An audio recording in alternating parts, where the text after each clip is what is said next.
నమస్తే అండి, welcome to our channel. మనతో ఈరోజు సీనియర్ జర్నలిస్ట్ దుర్గా కుమార్ గారు ఉన్నారు. సార్ నమస్తే. సార్ నమస్కారం.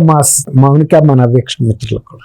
సార్, మొన్న చూసుకుంటే రీసెంట్ గా నారా లోకేష్ గారికి జాతీయ స్థాయిలో గుర్తింపు వచ్చింది.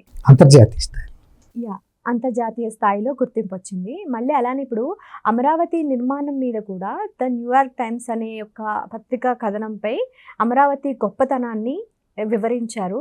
అంటే ఇప్పుడు డే బై డే అమరావతి కానీ, ఆంధ్రప్రదేశ్ కానీ, చంద్రబాబు నాయుడు గారు, నారా లోకేష్ ఇలా డే బై డే అభివృద్ధిని చూస్తుంటే ఒకవైపు ఆ అభివృద్ధిని దించే ప్రయత్నాలు జరుగుతున్నాయి, దానికి ధీటుగా కూడా ప్రణాళికను రూపొందిస్తూ ఉన్నారు. ఇప్పుడు ఇది టైమ్స్ ఆఫ్ న్యూయార్క్ అనే దానికి మాకు వివరంగా చెప్పండి. న్యూయార్క్ టైమ్స్ అనేది అమెరికాలో ఒక ప్రధాన దినపత్రికల్లో ఒకటి, అగ్రగామి దినపత్రిక. అంటే దాన్ని ఒక రకంగా మనం అంతర్జాతీయ పత్రికల స్థాయిగా వర్ణించవచ్చు. అమెరికాకి చెందింది అయినా కూడా న్యూయార్క్ టైమ్స్ అనేది చాలా అత్యున్నత ప్రమాణాలతో ఎంతో వార్తల్లో విలువ ఉంటే తప్ప ఆ పత్రికని ఆకర్షించడం కష్టం. అందులోనూ భారత్ లాంటి దేశాల మీద వార్తలు అతి అరుదుగా పడతాయి. ఎక్కడ ఏమైనా మేజర్ వార్తలు అయితే తప్ప న్యూయార్క్ టైమ్స్లో మన వార్తలు పడవు. అంతర్జాతీయంగా యూరప్ ఇంకా ఏమైనా పడతాయి, లేకపోతే ఏమైనా పెద్ద ఇన్సిడెంట్స్, లేకపోతే యుద్ధాలకు సంబంధించి, లేకపోతే ఒప్పందాలకు సంబంధించి ఏదైనా మేజర్ క్రైసిస్లు, అలాంటి అంతర్జాతీయ రాజకీయాలను ప్రభావితం చేసే అంశాలు మాత్రమే ఆ పత్రికల్లో ప్రచురితం అవుతాయి. అలాంటిది కొత్తగా నిర్మితం అవుతున్న గ్రీన్ఫీల్డ్ సిటీ అమరావతి గురించి వాళ్ళు గుర్తించి వేశారంటే అది చిన్న విషయం కాదు. మొదటి నుంచి మన ఆంధ్రప్రదేశ్లో చంద్రబాబు నాయుడు గారు కూడా చెబుతున్నారు, అమరావతి అనేది అంతర్జాతీయ ప్రమాణాలతో నిర్మిస్తున్న ఒక నగరం, సుందర నగరం. ఇది పర్యాటకులకు కూడా చాలా విశేషంగా ఆకర్షిస్తారు. కానీ దాన్ని ప్రతిభని గుర్తించిన వాళ్ళు, దాని విలువని గుర్తించిన వైఎస్ఆర్సీపీ చాలా తక్కువ అంచనా ఇస్తుంది. అసలు అమరావతిని పురిట్లోనే చంపేయాలన్న ప్రయత్నం చేసింది, జరిగింది కూడా. 2019లో ఎంతో పురోగతిగా జరుగుతున్న వర్క్స్ని సడన్ బ్రేక్ వేసి ఆపేసినట్టుగా, అంటే పసిబిడ్డ గొంతు పిసికేస్తే ఏమవుద్దో అది చేసేసింది. దాంతో 5 సంవత్సరాల్లో ఆ ఐకానిక్ భవనాల నిర్మాణం ఆగిపోయింది. అక్కడ 33,000 ఎకరాల అడవి తయారైంది. అంటే ఆ అడవి ఇంకో 2-3 ఏళ్ళు ఉంటే రెయిన్ ఫారెస్ట్గా కూడా రూపాంతరం చెందేది. జగన్మోహన్ రెడ్డి గారు చేసింది ఏంటంటే, ఎట్టి పరిస్థితుల్లోనూ అమరావతి రాజధాని అవ్వకూడదని ఆయన ముఖ్యమంత్రిగా పదవి స్వీకరించగానే అమరావతి రాజధాని ఎందుకు ఉండాలి అని ఒక ప్రశ్న, సందిగ్ధత వ్యక్తం చేస్తూ 3 రాజధానులు నిర్మిస్తామని చెప్పాడు. అంటే జనం నమ్మారు ఫస్ట్లో. అంటే ఇతను వచ్చిన తర్వాత ఏదో ఒక ప్రజా రాజధాని నిర్మిస్తాము, ఢిల్లీ కన్నా సుందరమైనటువంటి రాజధాని నిర్మిస్తానని ముందు అమరావతి గురించి చెప్పాడు.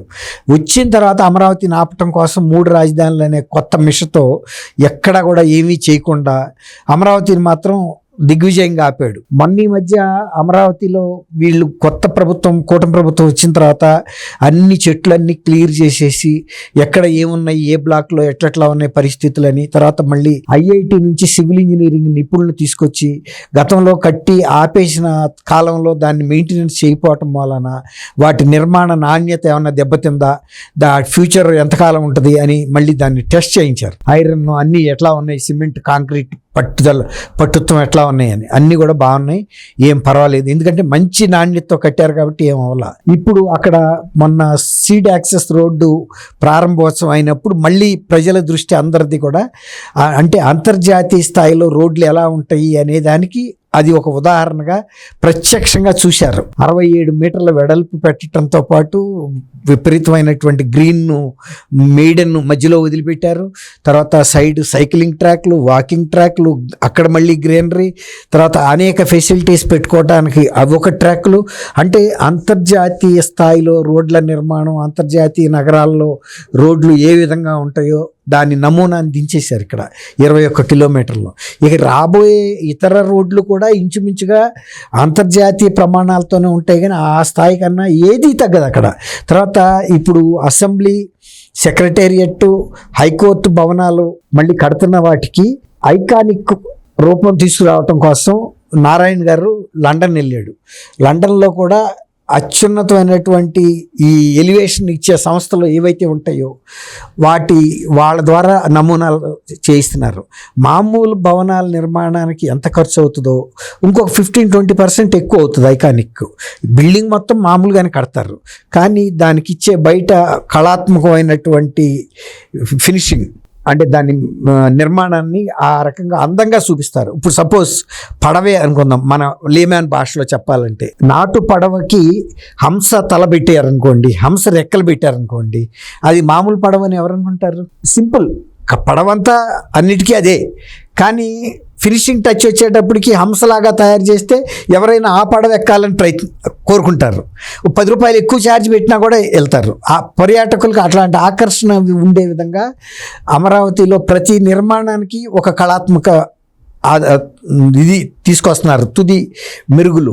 అందుకని మొన్న లండన్ వెళ్ళి చేయటం, ఇప్పుడు మీరు చెప్పినట్టు న్యూయార్క్ టైమ్స్ వాళ్ళ దృష్టి అమరావతి లాంటి ఇంకా పూర్తి నిర్మాణం కూడా అవలా ఫినిషింగ్ దశలకు వస్తున్నాయి, అయినా వాళ్ళు గుర్తుపట్టారు. ఎందుకు పట్టారు? సాంకేతికంగా కూడా అమరావతిలో నిర్మిస్తున్న రోడ్లు కానీ డ్రైన్లు కానీ అక్కడ నో పోల్, బయట కరెంటు స్తంభాలు ఎక్కడ కనపడవు అమరావతిలో, అన్నీ అండర్ గ్రౌండ్ కేబులింగ్. అదే కనుక మామూలు టౌన్లో ఎక్కడ చూడండి మీరు, తీగలు, కరెంటు పోల్స్, అడ్డదిడ్డంగా దానికి ఫ్లెక్సీలు కట్టడం, ఇలాంటి గలీజ్ అంతా ఉంటుంది. అక్కడ మొత్తం తెరిపార ప్రశాంతంగా ఉంటుంది. ఎక్కువ గ్రీనరీ కూడా వదిలేస్తున్నారు కావాలని, ఎందుకంటే అంతర్జాతీయ స్థాయి నగరాలకి కొన్ని స్టాండర్డ్స్ ఉంటాయి. ఇంత పర్సంటేజ్ పార్కులు వదలాలి, ఇలాంటి లేక్స్ ఉండాలి, తర్వాత రోడ్లు ఇంత వైడ్గా ఉండాలి, ప్రతి రోడ్డు మినిమం రోడ్డు ఇంత ఉండాలి ఇట్లా అనమాట. తర్వాత ఇంటికి మధ్యలో ఎంత గ్యాప్ ఉండాలి. మన దేశంలో కూడా అలాంటి ఒక సిటీ అంటే ఒక ప్లాంట్ సిటీ అంటే చండీగఢ్ చెప్పాలి. ప్రతి 400 మీటర్లకి అక్కడ ఒక చౌరస్తా వస్తుంది, ట్రాఫిక్ సిగ్నల్స్ వస్తాయి. తర్వాత ప్రతి ఇల్లు ఇంచుమించుగా ఒకే షేప్లో ఉంటాయి. ప్రతి సాట్ల మనకు సైక్లింగ్ ట్రాక్ ఉంటుంది. మీరు ఏ సందులోకి వెళ్ళండి, ఎంత ప్రధాన రహదారికి వెళ్ళండి, అన్ని ఫెసిలిటీస్ ఆ రోడ్లలో ఫెసిలిటీ. తర్వాత గ్రీనరీ ఉంటుంది విపరీతంగా. మనం ఒక సిటీలో ఉన్నామన్న భావన రాదు. అది 2 రాష్ట్రాలకి రాజధాని, పంజాబ్ అండ్ హర్యానాకి, ఢిల్లీకి దగ్గరగా ఉంటుంది. ఒక పార్క్లో ఉన్నామన్న భావన కలుగుతుంది. అట్లాంటి అది కూడా గ్రీన్ సిటీ అని చెప్పాలి. మన ఇండియాలో మొట్టమొదటి ప్లాంట్ సిటీ ఏదైనా ఉందంటే చండీగఢ్. ఇవాళ చండీగఢ్ కూడా పాత తరం నగరం అది. ఇప్పుడు అమరావతి నవతరం.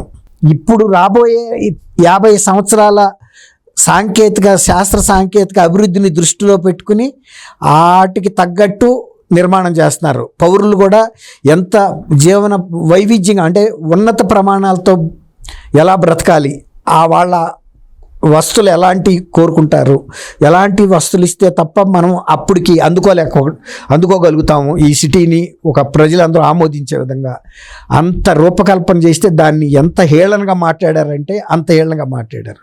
అక్కడ మొన్న కట్టారు స్టీల్ బ్రిడ్జి. ఆ స్టీల్ బ్రిడ్జి వల్ల ఏమవుతుంది, ఇప్పుడు తాడేపల్లి వైపు నుంచి అమరావతి కోర్ ఏరియాలోకి వెళ్ళటానికి ఈజీ అయిపోయింది. ఇదివరకు కరకట్ట మార్గం ఉండేది, దానికి ప్రత్యామ్నాయంగా ఇది ఆల్టర్నేటివ్గా డెవలప్ చేశారు. మళ్ళీ అది కూడా చేస్తారు, ఎందుకంటే అమరావతి అనే రాజధానికి అనేక మార్గాలు అవసరం.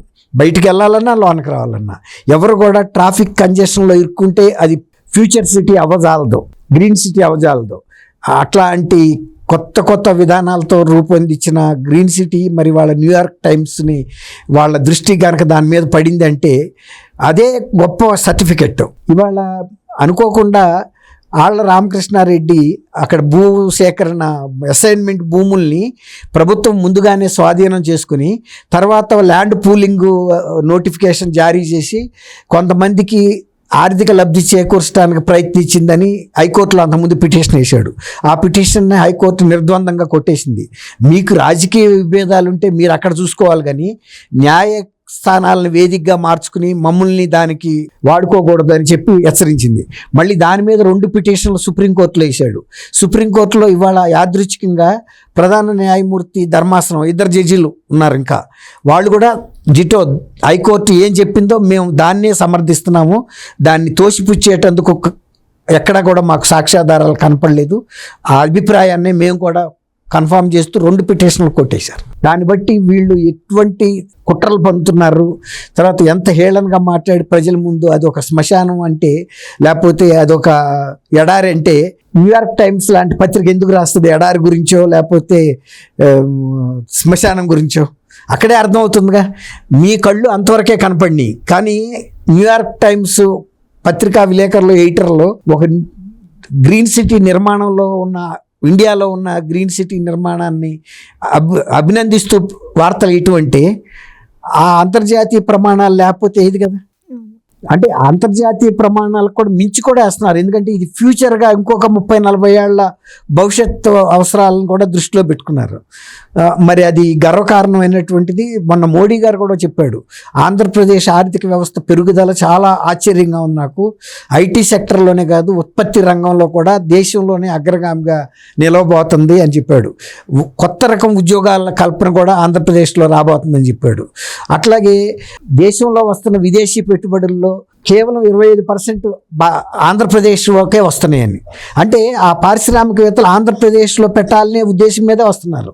ఎందుకంటే ఆంధ్రప్రదేశ్ గురించి ఇప్పుడు న్యూయార్క్ లాంటి టైమ్స్లో వార్తల్లో చూస్తే ఎవరికైనా తెలుస్తుంది కదా, ఓకే మన పెట్టుబడులు అలాంటి రాష్ట్రంలో పెడితే దానికి పెరుగుదల వస్తుంది, అంటే ఎప్రిషియేషన్ వస్తుంది, విలువ పెరుగుతుంది, తర్వాత మనకి లాభాలు వస్తాయి అలాంటి అభివృద్ధి చెందిన రాష్ట్రాల్లో. తర్వాత ప్రభుత్వం కూడా అటువంటి టెక్నాలజీని అందిపుచ్చుకునేటంత శక్తి మరి భారతదేశంలో ఉన్న ఒక రాష్ట్ర ప్రభుత్వంలో ఉందని గమనిస్తే మరి సహజంగా వాళ్ళ ఛాయిస్ ఆంధ్రప్రదేశ్ అవుతుంది. కాబట్టి ఇది ఒక గొప్ప విషయం. మొన్న ఫార్చ్యూన్లో లోకేష్ గారి గురించి రాయటం ఎలాంటి విశేషమో, న్యూయార్క్ టైమ్స్లో అమరావతి ప్రగతి గురించి రాయటం కూడా గర్వకారణమైన విషయం అమ్మా. Thank you sir. Thank you మన వీక్షకులు.